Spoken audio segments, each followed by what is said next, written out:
Previously on Welcome to You Are Doom. Oh, so I finished Stargirl. It was pretty good.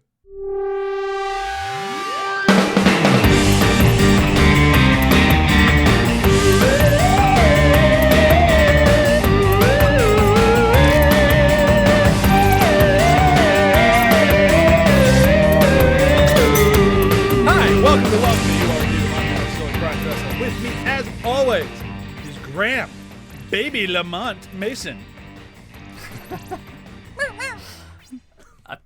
Yeah. I got nothing. You can't even know who that is. You'll find out in right out of the gate in season 2 who Baby Lamont is, and it's amazing. And we also have from that voice right there, Matt, Cody, Dykes.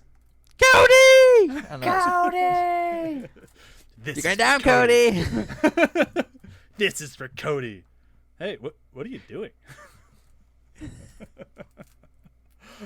Oh boy, do we have a couple of episodes to review today, including The Grate Escape and Penultimate Fighting.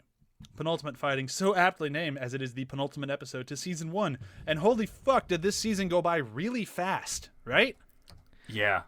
So I've been pretty good on just sticking to the 4 episodes that, because we record 2 episodes at a time, 2 pods at a time. Yes. I've been very good at sticking to those, just those 4 episodes when I'm viewing them. But I got to the end of my second viewing on the episodes, and I was like, I really want to know what happens next, and I watched the finale as well, and I couldn't help it. Yeah, I get it. I wish you hadn't, but I understand. But we'll review that next week along with the season 1 wrap up. So next week will only be 1 episode that we're covering, and then just what did we learn about season 1 and everything that happened, and what do we think will happen in season 2? Only Matt will answer that question. And Noah, if he's on. Noah might be back next week. Yeah, maybe. Maybe, if he has time. But first, we have to get started with The Grate Escape.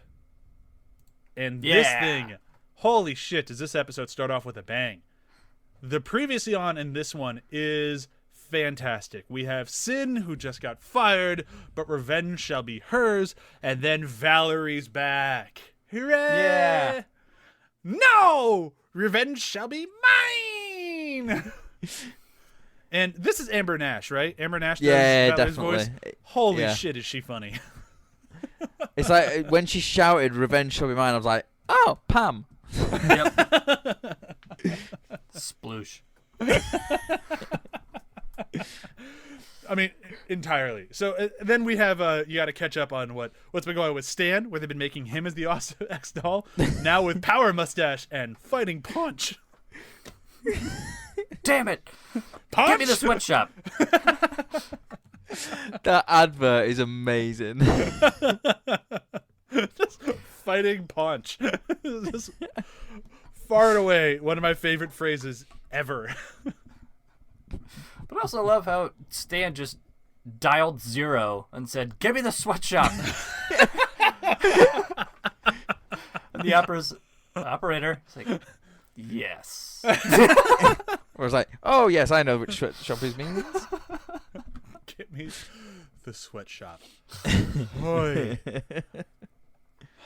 How did I never pick up on that joke? I've watched this show so many times. I've picked up on Get Me the Sweatshop. I've never picked up until Graham just now mentioned it. The whole hit 0 and then just the operator. Operator. God damn it, Yes. that's funny. Okay, so then we move into Sin at the unemployment office with the worst unemployment agent fucking ever. All we need is your resume. Your resume. Do you mean resume? You mean resume? I have a job, and it's better than your job because you don't have a job. All we need is your resume. Her voice just fucking kills me, and she is just so goddamn frustrating. Yep. Yeah. Well, that's a pickle. I was I was supposed to get pickles for a party. Do you want to come? Do you want to come? There's gonna be pickles. If I get them.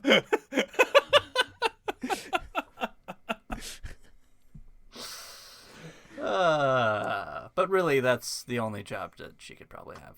Oh, absolutely. Oi. All right. So Listen. from there, oh my God. From there we go on to we gotta say goodbye. We gotta say goodbye to Neural. Aww. Yeah, the way they get rid of his body. All right. Anybody know a prayer? I know a limerick. Limerick? Limerick? Well, yeah, you were Catholic. Yeah. All right. All right. Well, let's go with limerick then. There once was a man named Neural who, yeah, Who I don't rode actually. around town in a squirrel who said to a whale that... Yeah, I don't really know. Just the slide out. Which Great. leads into like one of the best callbacks ever with the nerds in their gazebo who are getting ready for LARP Fest or LARP Con or something. LARPstock. All right, LARPstock. we fixed the gazebo just before LARPstock. Bang! Baffling. Guys! But just think about it from their point of view. The last time they had their gazebo good, Xander Cruz of all people comes crashing through the roof. Now they get it fixed again, and a Xander Cruz lookalike comes crashing through the roof. I agree with the nerd. That's baffling. But I love the immediate halfling response of baffling. Guys! Hi. I love that Val doing the Terminator in the gun store as well. Holy shit, that was good. Just everything. What are you doing there? What are you doing? Terminator. Get the Look, I'm fuck tired out of talking to you. Get out of my store. I also love that depending on which store Mr. Ford's working at, he's still wearing an apron. It just either says pet shop or gun shop. Hoy. Yeah, I fucking love that scene. I mean, any callback to Terminator will always make me a little happy, but that one is just fantastic. So good. And that's really it for Mr. Ford in that episode, right? Does he come back again, or is that it? Not in I think is he in the crowd or is that the next episode? That's in the next episode. He's in Yeah. the crowd. When My ass is everywhere. I mean, it really is. Yeah, this episode just goes more down the line of we finally get to meet Darcel Jones. Slideshow, she's in it. What? Is this? I'm where we get assuming to, a what's slideshow this? is essentially like a wank bank. That's kind of what I have to assume. What's this slideshow that everybody's doing? How? And hold the phone just for 1 second. Knowing everything that I know about Wendell, I know Matt knows very little about Wendell. People who are just like watching along with us will know very little about Wendell. But knowing what I know about Wendell, how the fuck does he not know what a slideshow is? He just doesn't call it a slideshow. He just Okay, that's fair. calls it something else. I would venture to But say yes. Wendell is the grossest character on the show. Yeah, I was going to say he probably calls it something worse Oh yeah, than slideshow. he probably just has a name for it that would make your skin crawl. That'd be my Wendell? Absolutely. Exactly. He's yes. Okay. he- I was he like, is I going can- to be- all right. It'll be fine. He is going to be a major character in season 2. Is he the agent with the Department of Labor then? Yes, it is. Yeah, because I was like, I don't know this guy's name, so every time I'm like writing anything down that he said, it's just like Department of Labor agent. That is a lot to write just before you start writing a quote. Yeah, that's Wendell there, and he's quite a guy. I think he had one of the like the most. Oh my god! I did not expect that lines in this episode as well came from him. It's This like, is the racist one. yeah, I gotta tell you, Yeah. I'm a racist, but you have won me over. At least in this case, I just as soon as he least said in this that, I paused Holy it and shit. I'm just like, did he just? Is that what I just said? And I played it back, and I just like, I had to pause it because I was just like laughing so hard because it just took me by surprise. I didn't expect that anywhere. It was just like so good.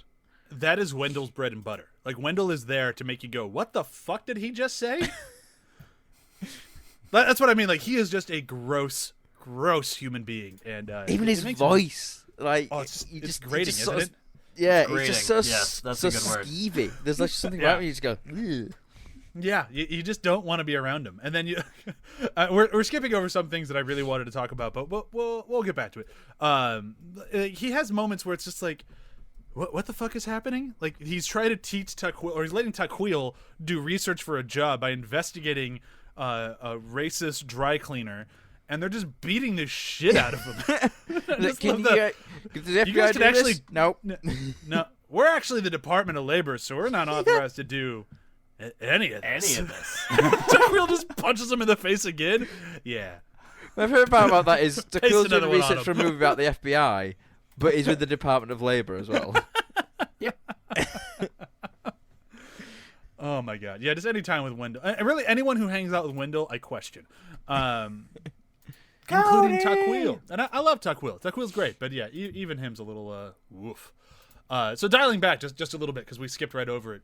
I had my note that Matt just brought up. I'm like, holy hell, so many racist people.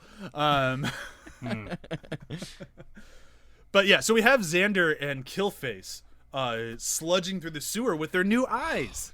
God, yeah. They can see again. Those glasses, like the huge Those glasses eyes. are only temporary. Yeah, the glasses do come off at a certain point, but I mean, I think they do at the end of the next episode, right? Or at least Xander takes his off. But yeah, like just them marching through the sewer, it's just some of my favorite stuff. I'm so glad. Like I don't mean to spoil too much, but they do a callback to this plot line in season 2, and it's just like they do it because it's funny. Like this just worked. Like even like they hang a lampshade on it in season 2 when they do the callback, but it's like they do it because it works. Like there's something funny about these two guys just hanging out with each other, riffing, and like when they get freaked out and Xander jumps on Killface's back, it's like, we need to get you some pants. Yeah, that's not a pickle. I know. It's your penis.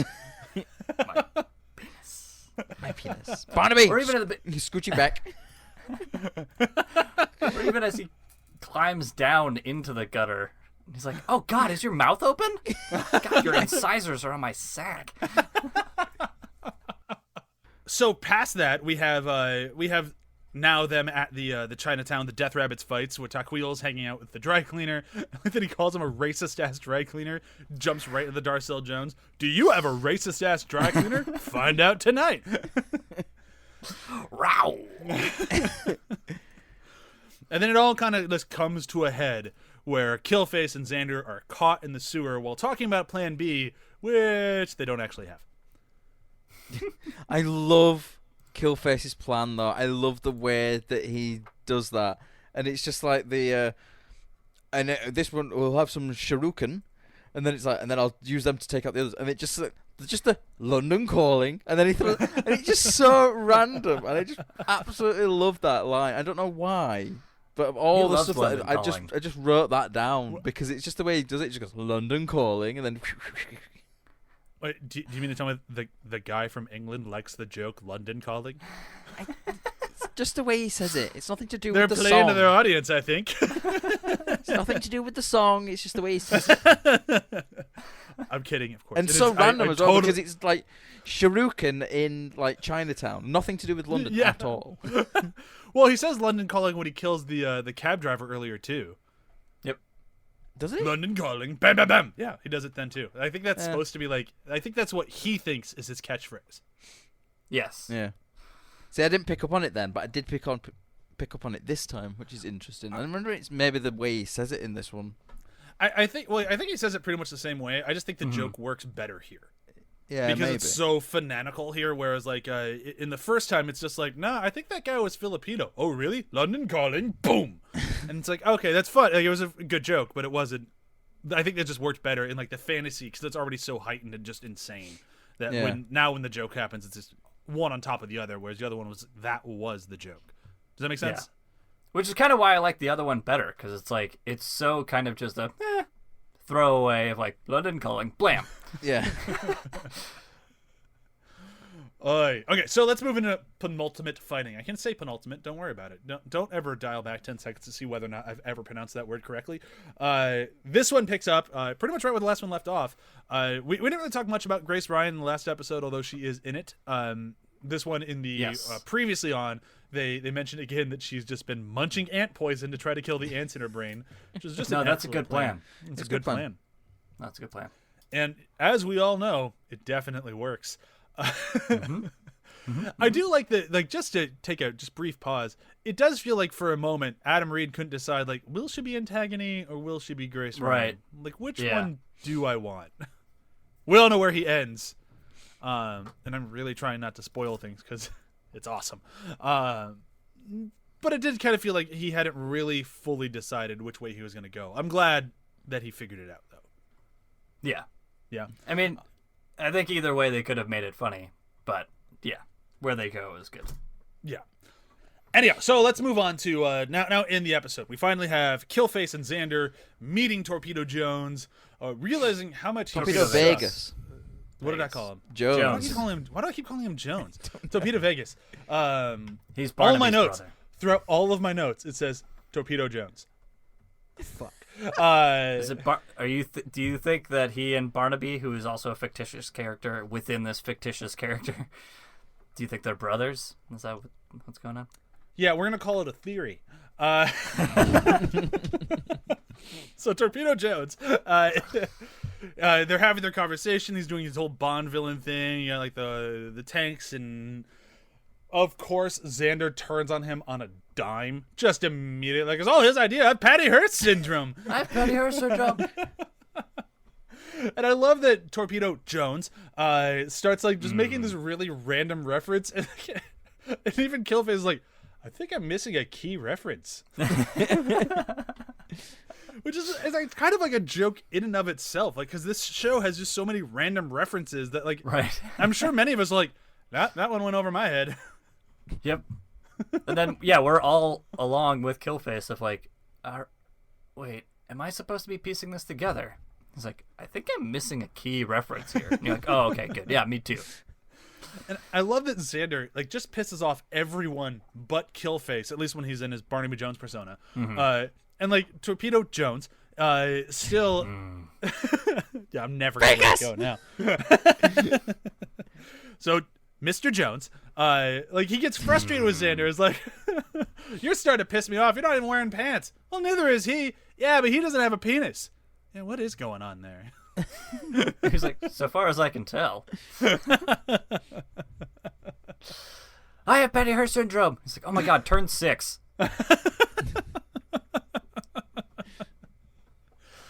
God damn it. Oh, we didn't get to mention Master Cylinder from last episode. Oh, I did forget to mention Master Cylinder. They do bring it up here. Like, Mike can fill up a whole tall boy. I'm sure it doesn't fill it I'm up. sure not fill it up. Master Cylinder. Oh, boy. See, Matt, I wasn't making up the character when I mentioned Master Cylinder 2 weeks ago. No, He was a real character in a way. Yeah. I was just looking at it thinking, ooh, those edges are going to be sharp on that can. Yeah, it's a bold choice to go for Master Cylinder. Yeah. I actually know a guy who's done it. Ew. He went to a Halloween party as Master Cylinder. Ooh. Bold costume choice. Did he get arrested? He did not. Interesting. He did not. I believe he wore a robe or something over his costume till he arrived at the party. I think so. I guess I didn't ask now that I'm thinking about it. I just read him at the party. I went, wow, Master Cylinder. And he went, you get it. It's like, I do. Are you bleeding? It was a fun time. Anyhow, moving into the Death Rabbit's kill floor. We have Taquil, the racist dry cleaner, some Stan clones, Grace Ryan, and X-Skulls hanging out, getting ready to watch a show in Chinatown. We have the X-Skulls who are just fucking drunk off their asses, which is hilarious. I love Chinatown. Me too! Me too! I'm wasted. But the highlight of all of that, for me, is the dry cleaner ripping into Grace Ryan. Because he is just relentless and so good.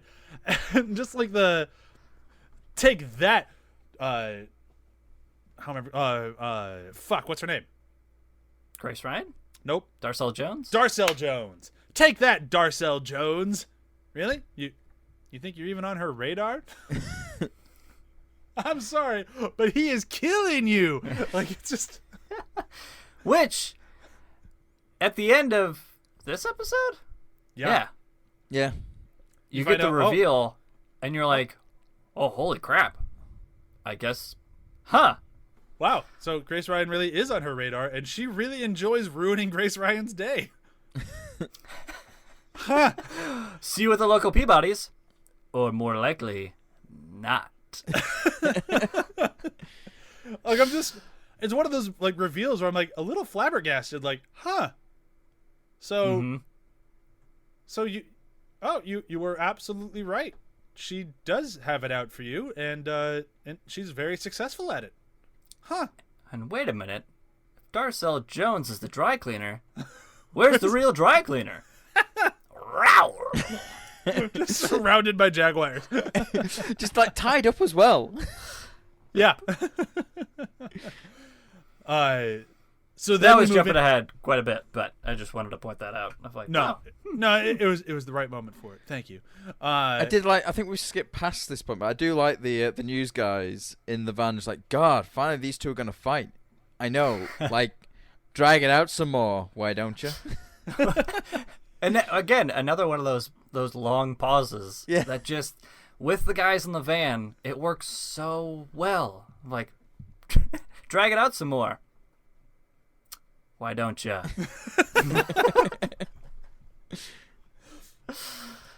It's just and one even of those, it's such a dumb joke, like but it's so good.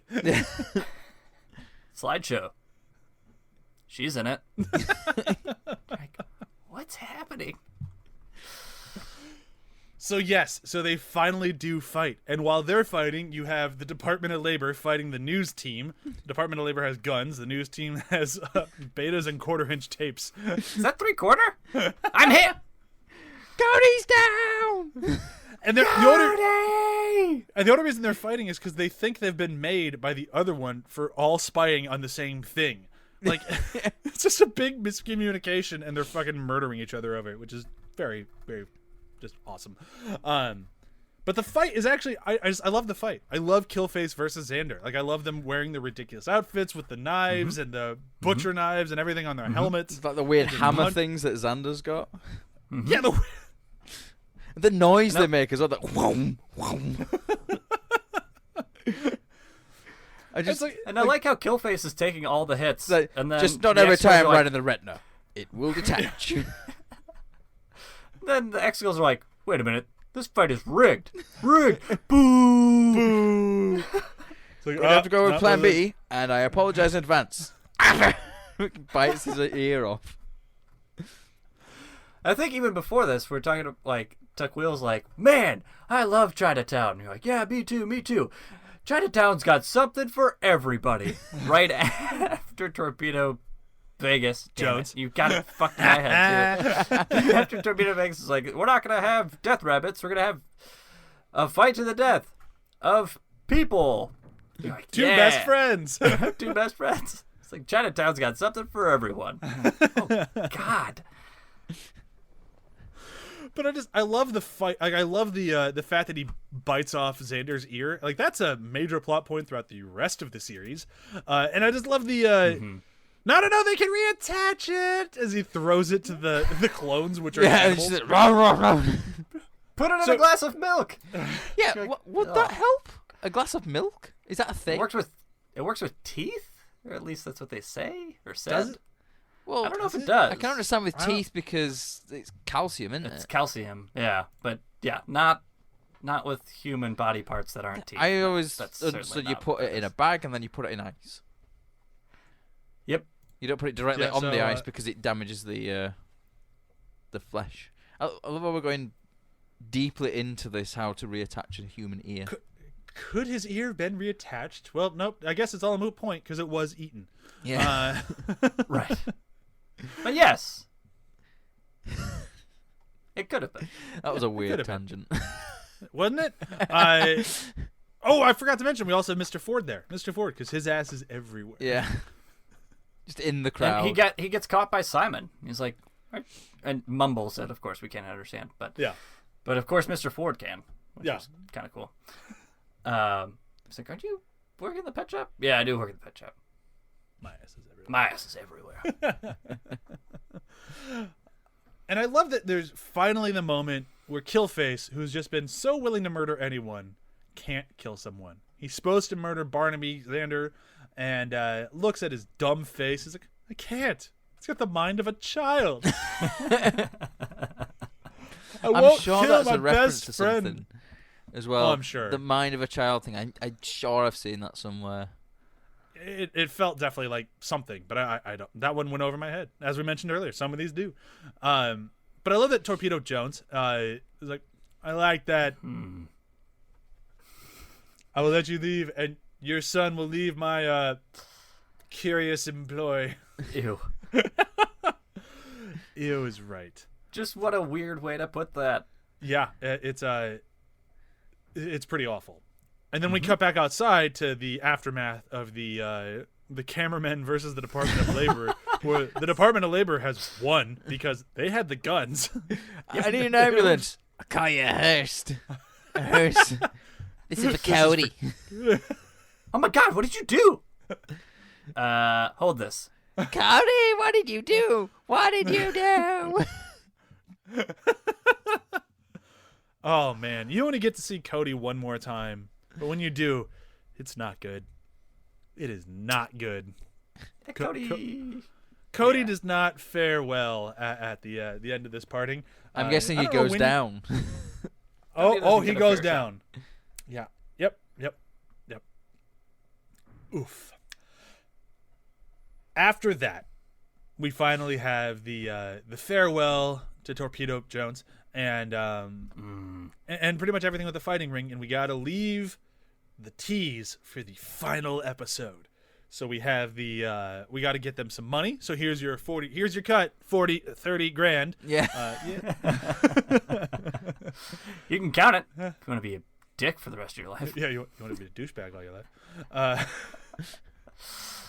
And then we finally have Grace Ryan, who's doing her victory lap. She finally had something awesome. She's definitely going to win that local Peabody. Rawr! Was that an ocelot? No, a jaguar. And I'm Darcel Jones. So good. And then his reveals aren't done yet because Killface seemed like, let's go home. Well, actually, I am Xander Cruz. Whoop, whoop, whoop, whoop, whoop, whoop, whoop. Was that a reference to Zoidberg as well? Because it sounds just like the noise that Zoidberg makes. Zoidberg or Curly? Yeah, it could be Curly. Yeah, it could be, yeah. Because I think it's a more general, yeah. Yeah, because I thought Zoidberg wasn't Zoidberg the reference to Curly with the whoop, whoop, whoop, whoop, whoop, whoop? Maybe. Yeah, but also Homer Simpson does it too. So I think it's more of, usually whenever I hear that, I always just do the general, I always go back to the general Curly reference just because that's probably what they're all. Yeah, it could very well be that, actually. Yeah, I mean, that would make sense. But either way, like, because the runaway with the whole, like, the elbow in front of his face, like, that didn't feel very, well, any of them really. But either way, it was funny. I liked it. I also like that he's wearing a flag. Like, they're handing him out. Yeah, it's so random. They're giving away free flags. Yes, everybody got what they wanted. It's a reference to Rocky IV as well, which I'm sure that they make a reference to it earlier on. Or did I dream that up? Where he makes a reference to Ivan Drago. That sounds familiar, but I mean, I guess there's so many fucking references, and I'm not the biggest Rocky guy in the world, so they'd probably go over my head. Yeah, because like that's the one where he does actually draped in the American flag because he goes to Russia to fight the Russian guy. Oh yeah. I'm sure it says something about Ivan Drago, and then at the end he's got the American flag on him. All of that would make sense. I just don't remember it, so I'm not going to say you're wrong. All right, let's do quotes from the first episode. Graham, I went first last week. Why don't you go first this week? Oh man, shall I? Yeah. So, Tuckwheel is all over these two episodes, but in this one, I'm just picking this one random moment just because it was so out of nowhere and so perfect and timed between like two jokes that's like so quick that you wouldn't have caught it. And this time through watching it, I caught it. Like, I thought you were gonna take me to a nice restaurant. I would have, if you would have dressed appropriately. And for some reason, that just knocked it out of the park for me. Just perfectly timed. With him just quoting on everybody and riffing on everybody of like, I love Jonathan, and then just that moment of, I would have, if you would have dressed appropriately. Killer Mike. Killing it. It was fucking great. Mine goes back to the beginning of the... I'd say the very beginning of this episode, right? I'm looking at the right one still. Let's make sure. Yeah. Okay. So mine goes back to the beginning of this episode where Sin is seeing the wonderful unemployment office, and it's got to be her entire pitch about the party. Oh, I was supposed to get pickles for a party. You want to come? There's gonna be pickles if I bring them. That entire speech makes me laugh every fucking time. If I get him. If I get them. So good. Matt, first episode quote. Oh god, it's the bit with where they're in the sewer for me. With Killface. Oh, here's an idea. Indicate north. Otherwise, it's not technically a map. It's just a drawing. I just fucking love that because it's like, it's just, I can imagine like me maybe doing something like that as well. Like, you know, picking something apart that, I don't know. It just. He's just so flabbergasted again. He's just so stunned and just so over it. He needs a break, and he gets just of a tiny bit of a break. He gets a drawing. Yeah. Just nothing goes right for him. Oh. You're lucky I'm blind. So But like, you know, the moment in that whole episode though that really took me by surprise, I think I mentioned it already, was just the bit with the Department of Labor agent just going, I gotta tell you, I'm a racist, but you have won me over. At least in this case as well. That just, like, that, because it just comes out of nowhere. Oh, Wendell. Wendell, you're the fucking worst. Episode 2, Matt, why don't you keep the party going? What was your quote for episode 2? It's just in the middle of the fight where Xander keeps hitting Killface, and he's just like, just not every time with the retina. It will detach. It's just the way he says it so blasé as well. It's a fin. Fucking love it. Graham, what about you? We mentioned it, and it's that wonderful Wendell moment at the end of this, of where he walks up to one of the cameramen and she's like, I need an ambulance. I'll call you a hearse. This is for Cody. Dude, what are you doing? Here, hold this. Cody, what did you do? Great setup. Such a great setup. Further things to happen. Oh my god. Poor Cody. Poor Cody. Mine was going to be I need an ambulance, I'll call you a hearse. So moving ever so quickly on to not that line, I gotta go with it's gonna be a Torpedo Jones line, specifically Torpedo Jones, and it's got to be the here's your cut, 30 grand. Yeah, you can count it.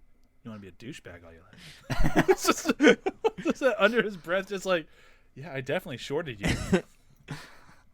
I shorted you by the guarantee. I shorted you 10 grand. Yeah, but you know, it's gonna be more than that. I'm going to do my standard thing and use it and just do another quote as well now, just because I was just looking through the list again that I've written, and I've just got the bit where Killface looks at the camera, literally looks to the audience and she goes, "Oh, there's something you don't see every day." When they're eating the ear. Yeah. Oh God. Harub. Because I'm sure he does that in an earlier episode as well, where it says, "Now there's something you don't see every day. One would hope." Oh, yeah. It's when the clutch of eggs. Yeah, the clutch of eggs.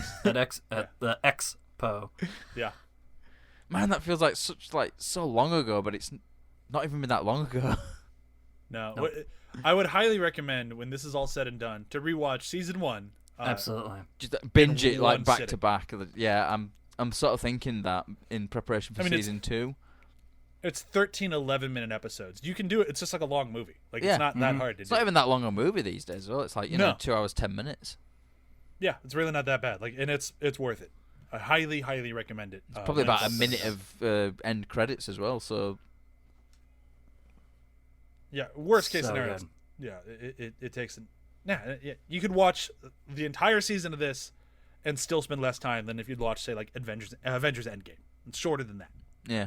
Yeah, a lot shorter. So next week, when we finish this season, what you should do next is rewatch the entire season. Yeah, definitely in one sitting. See if you pick up anything else on one solid watch. Absolutely. Tell us what it is. Well, it'll help for what's coming next week.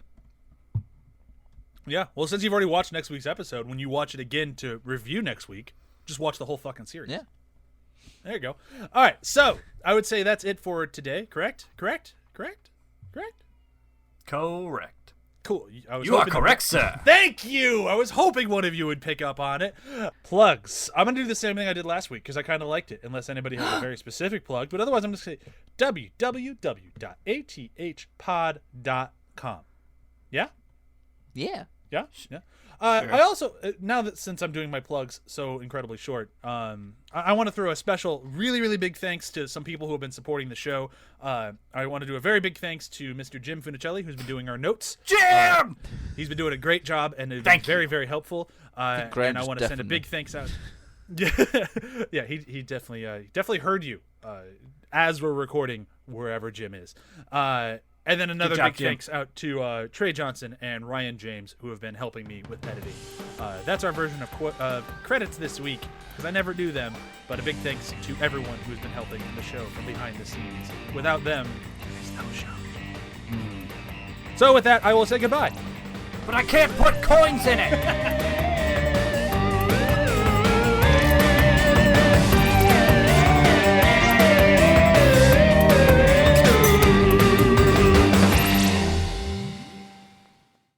We all love movies, but what about the people who make them? In our new show, Behind the Hype, the ATH crew combines our love of movies with the love of the people behind them. We do that by spending a whole month reviewing films from any point in the career of someone from the film industry. We've done months on director Joe Dante, editor Dee Allen, and production designer Eve Stewart. These might not all be household names, but at Behind the Hype, we believe they should be. So come learn about the film world while we review the movies these amazing people have made. Join us at athpod.com or subscribe to Behind the Hype wherever it is that you listen to podcasts. Thanks!